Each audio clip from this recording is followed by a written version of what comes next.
23 fevral 2026-cı ildir və həftənin bazar ertəsi gündür dəyərli izləyicilər. Bir son dəqiqə xəbərini sizinlə bölüşmək istəyirəm. İlham Əliyev hərbi xidmətə çağırışla bağlı bir sərəncam imzalayıb. Nə var bu sərəncamda? Detalları sizinlə bölüşəcəm.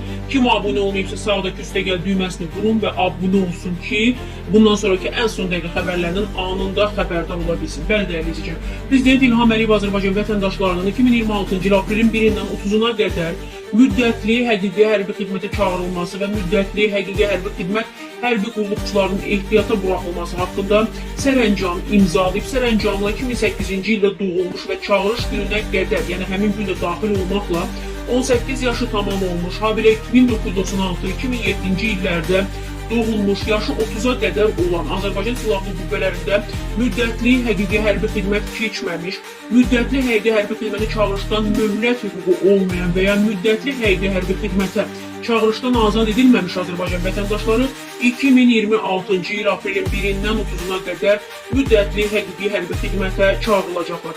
Həmçinin hərbi vəzifə və hərbi xidmət haqqında qanunun 38.1.1-ci maddəsində nəzərdə tutulmuş xidmət müddətini keçmiş müddətli həqiqi hərbi xidmət hərbi qulluqçuları 2026-cı il aprelin 1-dən 30-una qədər ehtiyata buraxılacaqlar. Eyni zamanda tərxis olan hərbçilərin nəzərinə də çatdırmaq istəyirəm ki, müddət uzadılır və tərxis olunan qulluqçular üçün qeydiyyata düşmə müddəti uzadılır. Bununla bağlı hərbi xidmət keçmə haqqında əsasnaməyə dəyişiklik təklif edilir.